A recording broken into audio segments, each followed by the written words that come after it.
தனக்கு நிகர் தான் தான் சொல்லக்கூடிய அளவுக்கு இரட்டையர்களாக வலம் வரக்கூடிய கால புருஷனுக்கு 3வது ராசியாக புதன் பகவானை அதிபதியாக கொண்ட மிதுன ராசி அன்பு சொந்தங்களுக்கு வணக்கம். உலகத்துல எந்த மூலையில மிதுனம் இருந்தாலும் சரி, அது புத்தியால தான் பொழைக்கும். கஷ்டப்படுறதும் அதே புத்தியால தான் இருக்கும். அது வாழ்க்கையை உருட்டுறதும் வெற்றி பெறுவதுமே அதே புத்தியால தான் இருக்கும். ஸோ மிதுன ராசி நம்ம என்ன சொல்லலாம்? புதன் ஆட்சி, அறிவின் சிகரம், புத்தியின் காட்சி, புத்திசாலிகள், பேச்சில் வீரர்கள், நட்பில் உண்மையானவங்க, கொடுத்த வாக்க காப்பாத்துவாங்க, சிரிச்சா சூரிய மாதிரி வெளிச்சம் தரக்கூடியவங்க, சிந்தனையில புது உலகத்தையே உருவாக்குவாங்க, நல்லவங்க, மனசு பனி போல, வல்லவங்க, வாக்கு வாள் போல, கத்தி மாதிரிங்க, அன்பை கொடுத்தா முழுசா கொடுப்பாங்க, அதிகம் யோசிச்சு உயிரையும் துடிப்பாங்க, இமயமலை போல உறுதியா நிற்பாங்க, அன்புக்காக உயிரையுமே தியாகம் செய்வாங்க, வாழ்க்கையில சோதனை வந்தாலும் சரி சோர்ந்து போக மாட்டாங்க, வாக்காற்றலால வெற்றியை தள்ளி போடவும் மாட்டாங்க, கஷ்டம் வந்து கதவை தட்டினாலும் அறிவு திறவுகோலா அவங்களுக்கு நிற்கும், செல்வம் சேரும் சேமிப்பு குறையும், செலவுல தாங்க வாழ்க்கை சுரண்டுகிட்டு இருக்கு. குரு கை வச்சா ஞானம் பெருகும், புதன் கை கோட்டால் அறிவு வளரும், விநாயகர் பெருமுடைய அருளால தடைகள் அகலும், துர்க்கையுடைய அருளால சாபங்கள் விலகும், குடும்பத்துல சோதனைகள் வந்தாலும் சரிங்க, கூட்டத்துல மரியாதை குவியும், திருமண வாழ்க்கை கசந்து போனாலும் அன்பால மீண்டும் இணைந்திருவீங்க, திருமணம் ஆகாதவங்களுக்கு சந்தர்ப்பங்கள் வரும், குரு அருளால நல்ல ஜோடி கிட்டும், பெண்கள் என்றால் பேச்சில் நயம், ஆண்கள் என்றால் அறிவில் வல்லமை, உத்தியோகத்துல உச்சிக்கு போவீங்க, தனியார் வேலையில சாதனை செய்வீங்க, வியாபாரத்துல வாக்கால வாடிக்கையாளர்களை கவர்ந்து இழுப்பீங்க, விவசாயத்துல அறிவால நிலம் செழிக்க வைப்பீங்க, அரசியல் கூட்டத்தை கவர்ந்துடுவீங்க, ஆனா எதிரிகளுடைய பார்வைகளை தடைகளை கொடுப்பீங்க, ஆரோக்கியத்துல அவ்வளவு சீக்கிரம் சுலபம் இல்லை, மன அழுத்தம் வரும், தியானம் செஞ்சினாக்க சக்தி பெருகும், புதன் கிரகம் நட்பு தருவான், சூரிய பகவான் சோதனை கொடுப்பான், சந்திரன் மனசை கவருவான், சுக்கிரன் உங்க வாழ்க்கையை அழகாக்குவான், சனியால சோதனை வந்தாலும் அதிக பொறுமையால வெற்றி பெறுவீங்க. மிதுனராசி அறிவால வீரர்கள், அன்பால மென்மையானவங்க, பேச்சில சிங்கம், உங்க வாழ்க்கையே போராட்டம் தாங்க, ஆனா இறுதியில வெற்றி உங்களுக்கே சொந்தம். என்னம்மா அது, எங்களை பத்தி என்னென்னமோ பேசுறீங்க, உங்க வாழ்நாள் முழுவதும் இருக்கக்கூடிய பலன்களை கவிதை மாதிரியே சொல்லிட்டேன். இப்போ இதை நம்ம விரிவா பார்க்கலாமா? அதுக்கு முன்னாடி என்னம்மா இது, என்னத்துக்கான அந்த பதிவு இது, அது முன்னாடி நான் சொன்னேன், குரு கை கோட்டால் எல்லா விதங்கள்லையுமே உங்களுக்கு சௌபாகியம் கிடைக்கும், நீங்க சாதிக்கிறது உறுதின்னு சொன்னேன். புதன் பகவான் உங்களுக்கு அதிபதியா இருந்து நிறைய இடங்கள்ல உங்களை காப்பாத்தி விட்டாலும் கொஞ்சமாவது நமக்கு அந்த புத்தியால நமக்கு கிடைச்ச அதிர்ஷ்டங்கள் நிலைச்சிருக்க குருவுடைய அருள் வேணும். அந்த வகையில தான் குருவால நீங்க நல்லா இருக்க போறீங்க அப்படிங்கறத தான் நான் தெரியப்படுத்த போறேன். 38 ஆண்டுகளுக்கு பிறகு கடகராசிக்கு பேரரசிக்கூடிய குருவால உங்க வாழ்க்கை நிலை மாறப்போகுதுன்னு நான் சொல்றேன். அது எப்படி என்னங்கிறத தெளிவா பார்க்கலாங்க. இது எல்லாத்துக்கும் முன்னாடி குருவால நமக்கு ஒரு நல்லது நடக்க போகுது. ஸோ அவரை வணங்கி இந்த பதிவு நம்ம தொடங்கலாமா? உங்களால முடிஞ்சா திரும்பி சொல்லுங்க. இப்போ ஒரு சிலர் யோசிப்பீங்க, ஆமா நான் சொன்னா மட்டும் என் வாழ்க்கை மாறப்போகுதா? ஃபர்ஸ்ட் இந்த அவன் நம்பிக்கையை விட்டுடுங்க. நம்புங்க, நமக்கு நல்லது நடக்கும், தெய்வம் நமக்கு துணை வரும் அப்படின்னு. கிரகங்களை பொறுத்த வரைக்கும் உங்களுடைய நம்பகத்தன்மையும் சோதிப்பாங்க. எப்படி சனி பகவானை பொறுத்த வரைக்கும் உழைப்பை அவர் நல்ல வகையில இருந்தாலும் சோதனைகளை கொடுத்துதான் நிலையான உயர்வை கொடுப்பார். எடுத்தோடனே நம்ம என்ன சொல்றோம்னா, சனி பகவானா அப்பா அவர் கெட்டதான் பண்ணுவார், குரு பகவானா நல்லது பண்ணுவார் அப்படின்னு யோசிக்கிறோம். ஆனா குருவாலையுமே சில நேரங்கள்ல ஒண்ணுமே பண்ண முடியாம போயிடும். ஒருவேளை நம்ம வாழ்க்கையில் இப்போ நம்ம படக்கூடிய கஷ்டங்களுக்கு எந்த கிரகமும் நமக்கு சப்போர்ட் பண்ணலையோ அப்படின்ற ஒரு யோசனை வருது இல்லையா? உங்களுடைய ஜாதகம் என் கையில இல்லை, ஆனா பொதுவா மிதுனராசிக்கான பலன்கள் அப்படிங்கிறது இப்போ உங்களுடைய இடத்துல இருந்து 2வது இடம் தான் பார்த்தீங்கன்னா கடகராசி. அதாவது குரு பகவானுக்கு பொறுத்த வரைக்கும் கடகராசிங்கிறது அவருடைய உச்ச வீடு. ஸோ அந்த இடத்துக்கு இவர் போறதுனால, அதாவது மீளவே முடியாத கஷ்டத்துல நீங்க மாட்டிட்டு இருந்தாலும் சரி, நீங்க மீண்டும் உயிர் தள்ளக்கூடிய அமைப்புல இந்த குரு பேச்சு உங்களுக்கு துணை வராருன்னு சொல்றேன். புதனும் குருவும் கைகோர்க்கூடிய நேரம்னு சொல்றேன். உங்களுடைய ராசி சின்னம் என்ன? இரட்டையர்கள். அது போலன்னு வச்சுக்கோங்களேன். குருவும் புதனும் உங்களுக்கு இரட்டையர்களா செயல்படுவாங்கன்னு சொல்றேன். ஸோ இப்படிப்பட்ட குருவுக்கு ஒரு நமஸ்காரத்தை பண்ணிடலாமா? குரு பிரம்மா குரு விஷ்ணு குரு தேவோ மகேஸ்வரக குரு சாட்சாத் பரபிரம்ம தஷ்மை ஸ்ரீ குருவே நமக. குருங்கிறவர் நாமள படைச்சவர், விஷ்ணு பகவான் பாதுகாக்கக்கூடியவர், மகேஸ்வரர் யாரு? அழிக்கவும் தெரியும், காக்கவும் தெரியும். இப்போ உண்மையான பரம்பிரம்மமாக நிற்கக்கூடிய குருவை வணங்கி இந்த பதிவை நம்ம நீ சொல்லக்கூடிய ஸ்லோகெல்லாம் என்னால் சொல்ல முடியாது. காதுல கேட்டீங்களா? அதுவே உங்களுக்கு போதும். இல்ல, குருவை நான் வணங்கணும், அதுக்கு என்ன வழி சொல்லு? ஓம் குரு பகவானே போற்றி போற்றி. இதோட உங்களுடைய ஜாதக கட்டத்தை எடுத்துக்கோங்க. உங்களுடைய அதிபதி புதனும் குரு பகவானும் எந்த இடத்துல இருக்காங்கிறத கமெண்ட் பாக்ஸில் பதிவிடுங்க. நான் பின்னாடி சொல்கிறேன். இப்போ இந்த குருவுடைய பயிற்சிங்கிறது மிதுனராசியில் இருக்கக்கூடிய மிதுனராசின்னு பார்த்தோம்னாக்க எல்லாருமே இருப்போம். சின்னவங்க, பெரியவங்க, படித்தவங்க, படிக்காதவங்க, வயசானவங்க, சின்ன படிக்கக்கூடிய பிள்ளைகள், இப்படி அனைத்து துறை சார்ந்த வேலை செய்கிறவங்களும், அனைத்து வயதை சார்ந்தவங்களும் எல்லா விதமான உலகத்தில் ஏதோ ஒரு மூலையில் வாழ்ந்துட்டுருப்போம். உங்களுக்கு நான் சொல்லக்கூடிய பலன்கள் பொருத்தமாகுமா? கண்டிப்பாக ஆகும். அது மிதுன ராசி அப்படின்னா பொதுவான பலன். மிதுன ராசி, மிதுன லக்னம், மிதுன ராசியில் கூடிய ஒவ்வொரு நட்சத்திரத்துக்குமே இந்த பலன்கள் பொருத்தமாகும். இப்போ ஒன்றும் இல்லை, பணம் வரும்னு நான் சொல்கிறேன். கோடிக்கணக்கான பணம் வருமா? இப்போ கோடிக்கணக்கான பணம் வரக்கூடிய தொழில் செய்தால் கண்டிப்பாக வரும். இல்லை நீங்கள் கூலி வேலை செய்கிறீங்க, வாரத்துக்கு 2 நாள் 3 நாள் தான் வேலை கிடைக்குது, ஒரு 100 ரூபா சம்பளத்துக்கு போயிட்டுருக்கேன், மாதம் ஓரளவுக்கு சம்பாதிக்கக்கூடிய அளவுக்கு வருமானம் வரும். இல்லை நான் முன்னாடி சொன்ன மாதிரி 100 ரூபான்றது வந்து பார்த்தீங்கன்னா ஒரு 1000 ரூபா சம்பாதிக்க மாதிரி கூட வழி போகிறோம். இது மாதிரி நிதிநிலை, அதாவது அவங்களுடைய வயதுக்கு தகுந்த மாதிரி, அவங்களுடைய வாழ்க்கைக்கு தரத்துக்கு தகுந்த மாதிரி பலன்கள் வேலை செய்யும். இப்போ நான் உதாரணத்துக்கு வந்து பார்த்தீங்கன்னா உங்களுக்கு சொத்து சேரும், வண்டி வாகனம் வாங்குவீங்கன்னு நான் சொல்லுவேன். அப்போ உடனே ஒரு சிலர் என்ன பண்ணுவீங்க, ஆமாம் இருக்கிறத காப்பாற்றிக்க வழி இல்லை அப்படின்னு சொல்லுவீங்க இல்லையா? இப்போ வந்து சொத்து இல்லாதவங்க சொத்து வாங்குவான்னு சொல்லிட்டேன். இருக்கிறத காப்பாற்ற முடியல, கோர்ட்டு கேஸ் அலைஞ்சிட்டு இருந்தீங்க அப்படின்னாக்க அந்த கோர்ட்டு கேஸ் பிரச்சனைகள் உங்களுக்கு சாதகம் முடிஞ்சு உங்களுடைய சொத்து உங்கள் கைக்கு வரும். இல்லை பழைய வண்டி வாகனத்தை மாற்றிட்டு புதுசாக வண்டி வாகனம் வாங்கக்கூடிய யோகம் வரும். இப்படி புரியுதுங்களா? ஸோ அந்த வகையில் இப்போ ஒவ்வொருத்தருக்கும் எப்படி இருக்கும்? பொதுவாக நம்முடைய அதிபதி யாரு? புதன். குரு பகவானும் புதன் பகவானும் யாரு? நட்பு பாராட்டக்கூடிய கிரகங்கள். இப்போ குரு அப்படிங்கிற வந்து 2ஆம் வீடு, உங்களுக்கு 2ஆம் வீடு கடகத்துல அங்க போறதுனால மிதுன ராசிகளுக்கு செல்வம், குடும்பம், உடைய வாக்கு வன்மை, நிதிநிலை, நல்ல பேர் எல்லாத்தையுமே மேம்படுத்தி கொடுப்பார்.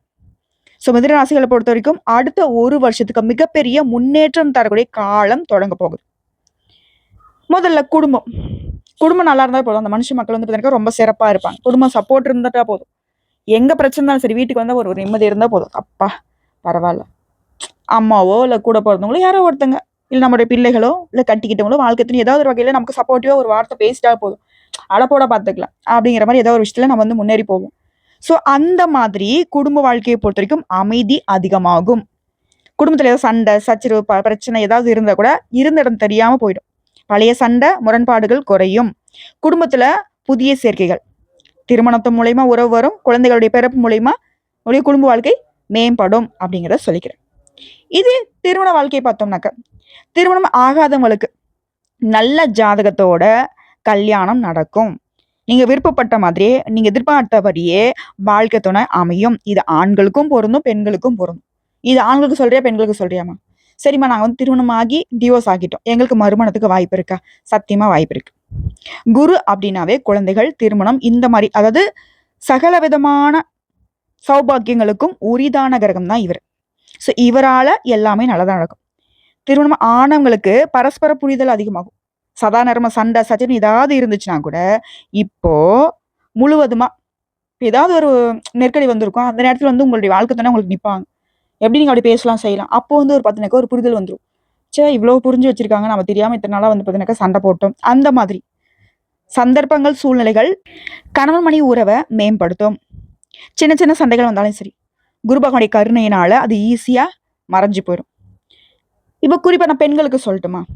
குடும்பத்துடைய ஆதரவு கிடைக்கும், குழந்தை பாக்கியம் கிடைக்கும், செல்வம் சேரும். திருமணம் ஆகாத பெண்களுக்கு நல்ல வரணமையும், இல்லை வந்து வேலை தேடிட்டு இருக்கீங்களா, சிறப்பான வேலை கிடைக்கும் நீ எதிர்பார்த்த சம்பளத்தோட. அதே போல் உத்தியோகம் பார்த்துட்டு இருக்கீங்க அப்படின்னாக்கா உத்தியோக ரீதியாக மதிப்பு மரியாதை உயரும், சம்பளம் உயரும். நீங்கள் விருப்பப்பட்ட மாதிரியே இடமாற்றம் கிடைக்கும். நீங்கள் விருப்பப்பட்டபடியே சம்பளத்தோட உங்களுக்கு உயர்வு கிடைக்கும், பதவி உயர்வு கிடைக்கும். அரசாங்கம் சார்ந்த விஷயத்துல அனுகூலம் உண்டு. இல்லை அரசாங்க வேலைக்காக படிச்சுட்டு இருக்கீங்களா, படிக்கூடிய மாணவர்களுக்கு, அதாவது பெண்களுக்கு சிறப்பான வேலை அமையும். அரசாங்கத்துக்கிட்ட அரசாங்க சம்பந்தப்பட்ட முயற்சிகளில் வெற்றி உண்டு. அடுத்தவே ஆண்களுக்கு தொழிலில், வியாபாரத்தில், சமூகத்தில் மரியாதை, மதிப்பு, உறவுக்காரங்கிட்ட ஆதரவு அதிகமாகுது. லாபத்துக்கு குறைவில்லை. நிதிநிலையை பொறுத்த வரைக்கும் செல்வம் சேரும், சேமிப்பு அதிகமாகும். திடீர் செலவு வரும், ஆனாலே அது சமாளிக்கக்கூடிய திறன் வகையில் பணம்ங்கிறது பல வகையில் உன் கையை வந்துட்டு நிரப்பும். அடுத்து கல்வி மற்றும் புத்தகம். படிக்கக்கூடிய மாணவர்களுக்கு படிப்பில் கவனம் தேவை. உடைய புத்திசாலித்தனம் தேர்வுகளில் வெற்றியை கொடுக்கும். பொதுவே மிதுன ராசிக்காரங்க கண்டிப்பாக நீங்கள் அரசாங்க உத்தியோகத்துக்கு இந்த போட்டித் தேர்வுலாம் ட்ரை பண்ணுங்க. ஏன்னா உங்களுடைய புத்தியை வந்து பார்த்தீங்கன்னாக்கா சாமர்த்தியமாக செயல்படக்கூடியது. வித்தின் செகண்டில் வந்து பார்த்தீங்கன்னாக்கா அழகாக பரீட்சை வந்துட்டு வெற்றி அடைஞ்சிருவீங்க. முயற்சி பண்ணுங்க. அதே போல் படிப்பு சார்ந்த தொழில் செய்கிறவங்க, புத்தகம் எழுதுறவங்க, படைப்பாற்றல் இவங்களுக்குலாம் வந்து பார்த்தீங்கன்னாக்கா நல்ல புகழ் கிடைக்கும். அதே போல் வேலை வாய்ப்பு, அரசாங்க வேலையில் இருக்கீங்களா பதவி உயர்வு கிடைக்கும். தனியார் வேலையில் இருக்கீங்களா சம்பளம் உயரும், புதிய பொறுப்புகள் கிடைக்கும். சுய தொழில் செய்கிறீங்களா உங்களுடைய வியாபாரம் விரிவடையும். இது ஆண்களுக்கும் பொருந்தும் பெண்களுக்கும் பொருந்துங்க. நான் சின்ன தொழில் செய்கிறேன், நான் பெரிய தொழில் செய்கிறேன், அந்த தொழில் இந்த தொழில் எல்லா தொழில் சார்ந்தவங்களுக்கும் உயர்வு உண்டு. இது விவசாயிகளுக்கு உங்களுடைய பயிர்களில் நல்ல விளைச்சல் உண்டு, கடன் சுமை குறையும். அதுவே அரசியல்வாதிகளுக்கு சமூக மரியாதை, மக்கள்கிட்ட ஆதரவு கூடும். தேர்தல் போட்டிகளில் உங்களுக்கு சாதகமான பலன் பெறதுக்கு வாய்ப்புகள் இருக்கு. மக்கள் கிட்ட உங்களுக்கான ஆதரவு பெருகுவதனால வரக்கூடிய தேர்தல்களில் உங்களுக்கான வாய்ப்பு பிரகாசமா இருக்கு. அதே போல உடல் நலத்தை பொறுத்த வரைக்கும் சின்னதா உடல் சோர்வு வந்து போகும், பெரிய பிரச்சனை எதுவும் இல்லை. சோம்பல், மன அழுத்தம் குறையும். இது எடுத்து உறவுகளை பொறுத்த வரைக்கும் உடைய சகோதரன் சகோதரிகள் இவங்கெல்லாம் வந்து உங்களுக்கு துணையா இருப்பாங்க.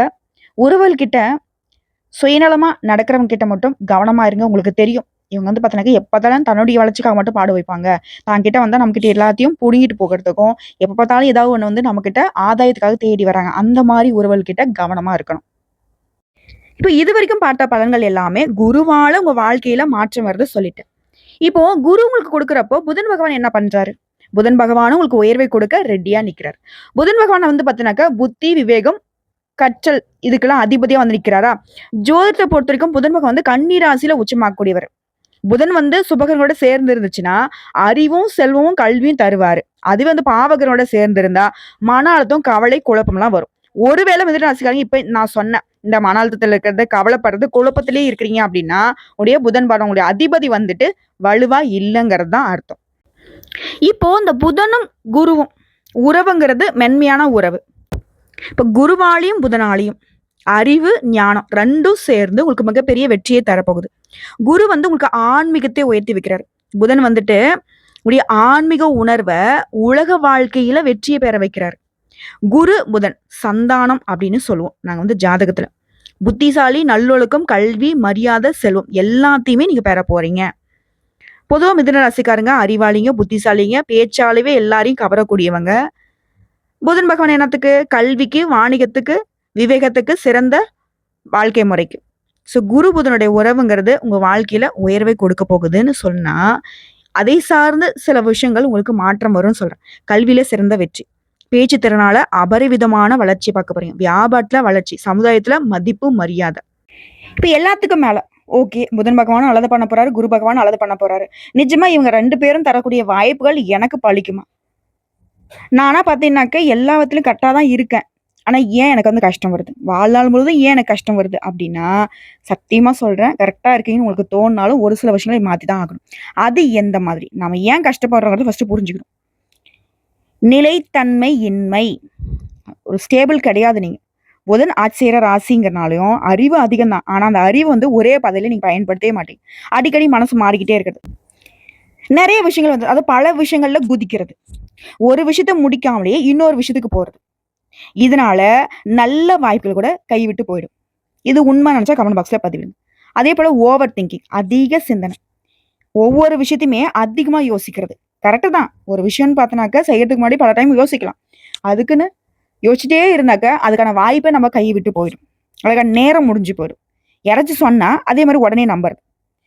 நம்பி அந்த விஷயத்துல வந்து செஞ்சிடறது, பின்னாடி வருத்தப்படுறது. இதனால மன அழுத்தமும் குழப்பம் மட்டும்தான் கடைசியில மிஞ்சிருக்கும். அதே போல உறவுகள்ல சோதனை. பேச்சுத்திறன் அதிகமா இருந்தாலும் சில சமயம் அந்த வாக்காளவே நிறைய பிரச்சனைகள் வந்திருக்கும். இப்பவும் சந்திச்சிட்டு இருப்பீங்க. அதாவது நேரம், காலம், இடம், பொருள், ஏவல் இதெல்லாம் வந்து பார்த்தீங்கன்னாக்க புத்திசாலிங்க சரிவர பயன்படுத்த மாட்டாங்க. அதுக்கு உதாரணம் சொன்னாக்க மிதுன ராசி சொல்லலாம். எங்க சொல்லுங்க பார்க்கலாம். உங்களுக்காக என்னைக்காவது ஒரு விஷயத்த செஞ்சு அழகா ஸ்கெட்ச் போட்டு வெற்றி உங்க பக்கம் வந்திருக்கா? வர மாதிரி இருக்கும். கடைசியில் பார்த்தா உங்களுக்கு வந்து அது கிடைச்சிருக்காது, மற்றவங்களுக்கு கிடைச்சிருக்கும். ஏன் முட்டாள்கள்லாம் ஜெயிக்கிறாங்களே? சில சமயம் நீங்களே யோசிச்சிருக்கீங்க, ஏன்னா அதை நான் சொல்லி கொடுத்து நான் வழிகாட்டி இன்னைக்கு அவன் நல்லா இருக்கான், நான் இப்படி கஷ்டப்படுறேன். ஆனால் உங்களால வெளியில ஒத்துக்கவே முடியாது. அதே போல சொந்த உறவுகள்லயே தவறான புரிதல். நீங்க ஒன்று சொல்லுவீங்க, அவங்க புரிஞ்சுப்பாங்க. உறவுகளால துரோகம். ச்சே, இவங்கெல்லாம் நமக்கு வந்து அப்படிப்பட்ட உறவு, எதனா ஒரு கஷ்டம்னாக்கா நமக்கு இருப்பாங்க, செய்வாங்க, அப்படி இப்படின்னு யோசிச்சிருப்பீங்க. அழகா சிரிச்சுக்கிட்டு கழுத்த எடுத்திருப்பாங்க. இதையும் உண்மை. அதே போல பணம். மிதுனராசிகளை பொறுத்தவரைக்கும் சுலபமா பணம் சம்பாதிப்பாங்க. ஆனா, அதே வேகத்துல செலவு செய்யக்கூடிய பழக்கம் இருக்கும். நீங்க வந்து வாழ்க்கையில பண விஷயத்துல சேமிப்புல கவனம் செலுத்தணும். வாழ்நாள் முழுவதும் வந்து பார்த்தீங்கன்னாக்கா, பணம் வந்து உங்க கையில இருந்துகிட்டே இருக்குனாக்க, போராடக்கூடிய நிலை மட்டும் தான் பார்த்துட்டு இருக்கீங்க. அந்த போராட்டம் ஓரளவுக்காவது உங்களுக்கு வந்து குறையணும்னு நெனச்சா, சேமிக்கிற பழக்கத்த அதிகப்படுத்துங்க. உங்க கையில எதோ செலவாகுதா, அது ஏதாவது ஒரு விதத்துல முதலீடு பண்ணி வச்சுருங்க. ஒரு தங்கம் வாங்குறதோ, ஏதாவது ஒரு வகையில. புரியுதுங்களா? அதே போல கிரக சோதனை. இது நாள் வரைக்கும் கடவுள் தான் சோதிக்கிறார்ன்னு நெனச்சீங்க இல்லையா? அதெல்லாம் கிடையாது. 9 நவகிரகங்கள் இருக்காங்க இல்லையா? ஒவ்வொருத்தரும் ஒவ்வொரு பக்கம் திரும்பி உட்காந்துக்கிட்டு நமக்கு சோதனை கொடுப்பான். இப்போ புதன் பகவான் அப்படின்னாவே நல்ல பலன் தரமாட்டார். இப்படி அதிபதி உங்களுக்கு நல்ல பலன் தரதில்ல. சில நேரங்கள்ல சூரியன், செவ்வாய், சனி பகவானுடைய பார்வையினால சோதனை உண்டு. அதனால தான் வாழ்க்கையில இடையூறுகள், தடைகள் தொடர்ந்து வந்துகிட்டே இருக்கும். ஏம்மா, கடைசியில அடிமட்டிலே கை வச்சிட்டியாம்மா? புதன் பகவானே எனக்கு நல்லது பண்ண மாட்டாரா? அதிபதியே கைவிட்டா அப்புறம் மத்த கிரகங்கள் எங்க பண்ண போறாங்க? இந்த சனி பகவான்லாம் நினைச்சா பயமா இருக்கேம்மா. அப்ப எங்க வாழ்க்கை இப்படிதானா? அப்படின்னு கேட்டீங்கன்னாக்க அதெல்லாம் கிடையாது. சூரியன், செவ்வாய், சனி இவங்க 3 பேரும் வந்து பார்த்தீங்கன்னாக்கா, அசுப கிரகங்கள்னு நாங்க வந்து அடையாளப்படுத்தக்கூடிய அமைப்பு. ஜோதிடத்துல இவங்கள வந்து அசுபம் தான் சொல்லுவோம். சூரியன் வந்து சுபம் தானே அப்படின்னு சொன்னீங்கன்னாக்கா, பாதி அசுபம் தான். அவருக்கு இருந்தாலே வந்து நாங்க வந்து ராகு, கேதுவ, செவ்வாய், சனி நாங்க எப்படி கணக்கெடுப்போமோ அப்படிதான். அதே போல புதன் பகவான் வந்து பார்த்தீங்கன்னா, மிதுன ராசிக்கு பலன் தர மாட்டார். ஏன்னா, இவரு போய் பார்த்தீங்கன்னா, உச்சம் அடையக்கூடிய வீடுங்கிறது கன்னி. இப்ப என்னதான் நாங்க பண்ணட்டும்? நீங்க நிலைத்தன்மையை கத்துக்கணும் அப்படின்னாக்கா, ஒரு விஷயத்துல மனசு வச்சீங்கன்னாக்கா, அதிலேயே முழுசா இருங்க. அதே போல சேமிக்கிற பழக்கம். பணம் கையில வந்துச்சா, செலவு பண்ணாம சேமிக்க கத்துக்கோங்க. புதன், குருவுடைய பரிகாரம் செஞ்சீங்கன்னா, புதனுக்கு பச்சை நிற உடை அணியிறது, குருவுக்கு மஞ்சள் நிற உடை அணியிறது. புதன்கிழமையும், வியாழக்கிழமையும் இந்த 2 நாட்கள இந்த 2 தெய்வங்களுக்கு அர்ப்பணிச்சிருங்க. நவகிரக விற்றக்கூடிய புதன் பகவானுக்கு பச்சை வஸ்திரம் சாற்றி, பச்சை பயிரை வந்து பார்த்தீங்கன்னா நைவேத்தியமா படைச்சு, அவருக்கு நல்லெண்ணெய் தீபம் ஏற்றி வழிபாடு செய்யுங்க. தொடர்ந்து செய்யுங்க. முடிஞ்ச புதன்கிழமைகள்ல அசைவ உணவுகளை தவிர்த்துருங்க. புதன்கிழமையில புதன் பகவானுக்கு விரதம் இருக்கிறது சிறப்பு. ஒருவேளை புதன் பகவானுக்கு இருக்க முடியல அப்படின்னா, புதன் பகவானுக்கு உரிய அதிர்ஷ்ட தெய்வமான விஷ்ணு பகவான வழிபாடு செய்யறது உங்களுக்கு சிறப்பான வழிபாடு. இப்போ விநாயகர் பெருமானுடைய வழிபாடு. புதன் பகவானுக்கு பிரதான பரிகாரம்னு கேட்டீங்கன்னா, விக்னங்களை தீர்க்கக்கூடிய விநாயகர் பெருமான் வழிபாடு தாங்க. புதனை சரி கட்டிடலாம். அதே போல பேசுறப்ப கவனம் வேணும். தேவையில்லாத இடங்கள்ல பேச்சால பிரச்சனை வராம இருக்கிறதுக்கு என்ன பேசுறோம், ஏது பேசுறோம், நமக்கு முன்னாடி இருக்கிறவங்க அதை எப்படி எடுத்துப்பாங்க, இதெல்லாம் கொஞ்சம் பார்த்துக்கணும். ஸோ மிதுன ராசி அறிவு, புத்திசாலித்தனம், வாக்காற்றல் எல்லாமே இருக்கு. ஆனா அவசரம், நிலையில்லாத்தன்மை, செலவு பண்றது இதெல்லாம் தான் உங்க வாழ்க்கையை சிரமப்படுத்திக்கிட்டே இருக்கு. ஸோ இதெல்லாம் மாறணும். புதன், குரு இவங்களுக்கு பரிகாரம், விநாயகருடைய வழிபாடு, சேமிக்கிற பழக்கம், பொறுமை இவ மட்டும் இருந்தா போதும். அழகா வாழ்க்கையை சீரும் சிறப்புமா மாத்திக்கலாம். இப்ப இந்த குரு தரக்கூடிய வாய்ப்புகள் உங்களுக்கு நிலைச்சிருக்க நீங்க போக வேண்டிய கோவில்கள். ஆலங்குடி ஆபத் சகாயேஸ்வரர் கோயில், தஞ்சாவூர் மாவட்டம். அதே போல கற்பக விநாயகர், பிள்ளையார்பட்டி விநாயகர் கோவில். இது நீங்க குடும்பத்தோட போயிட்டு வர வேண்டிய ஆலயங்கள். இது இல்லாம அனுதினமும் குருவிற்கும் விநாயகர் பெருமானுக்கும் உங்க வீடுகள்ல பூஜைகள் செய்யுங்க. இல்ல பக்கத்துல கூடிய நவகிரகங்கள்ல போய் குரு பகவானுக்கு வழிபாடு செய்யுங்க. அதே போல பக்கத்துல கூடிய விநாயகர் பெருமானுக்கு போயிட்டு வழிபாடு செய்யுங்க. வேண்டுங்க. கடவுளை தாண்டி வேற எதுவும் உங்களுக்கு நல்லது கொடுத்துறாது. அதே போல திருவாரூர் தியாகராஜர் சுவாமி கோயில். இந்த திருவாரூர்ல வந்து குரு, புதன், விநாயகர், சிவன் இவங்க எல்லாருடைய ஆசீர்வாதத்தையும் தரக்கூடிய கோவில். இப்ப குருவால உங்க வாழ்க்கையில எந்த மாதிரியான மாற்றங்கள் வரும், நீங்க அந்த மாற்றத்தை எப்படி தக்க வச்சுக்கணும், எல்லாத்தையும் சொல்லியாச்சு. ஸோ ஒட்டுமொத்தமா அக்டோபர் மாதம் 18ஆம் தேதி கடகராசிக்கு பிரவேசிக்கக்கூடிய குருவால உங்களுக்கு நிதி வளம், குடும்பத்துல அமைதி, தொழில முன்னேற்றம், அனைத்து விதங்களிலுமே நல்ல வளர்ச்சி. வாழ்க்கையில ஒரு புதிய அத்தியாயமே உங்களுக்கு தொடங்க போகுது. இது இன்னும் சிறப்பாக இருக்கிறதுக்கு பரிகாரங்களையும் சேர்த்து செய்யுங்க. இன்னும் சிறப்பான பலன்கள் கிடைக்கும். ஸோ எப்படி பார்த்தாலும் சரி 100க்கு 100% மிதுன ராசிக்காரர்கள் சிறப்பா வாழ போறீங்க. வாழ்க்கையில் இருக்கக்கூடிய சிரமங்கள் எல்லாமே இருந்த இடம் தெரியாமல் மறைய போகுது. மறக்காம உங்களுடைய ஜாதக கட்டத்துல புதன் பகவானும் குரு பகவானும் எங்க இருக்காங்கிறத கமெண்ட் பாக்ஸ்ல பதிவிடுங்க. ஒருவேளை இவங்க இந்த சுப கிரகங்களோட இருந்தா இந்த பலன்கள் அப்படிங்கிறது இன்னும் மேம்பாடு அடையும். ஒருவேளை அசுப கிரகங்களோட கூட்டணியில் இருக்காங்க அப்படின்னாக்க கண்டிப்பா நல்லது நடக்கும். என்ன கொஞ்சம் தாமதப்படும். இவ்வளவுதாங்க வித்தியாசம். புரியுதுங்களா? வாழ்த்துக்கள். வாழ்க வளமுடன். அதாவது தனக்காரகன் பிளஸ் வந்து புத்திகாரகன் இவங்க 2 பேருடைய சேர்க்கைங்கிறது மிதுன ராசிக்காரர்களை பிரகாசமா ஒளிர வைக்க போகுது. வாழ்த்துக்கள்.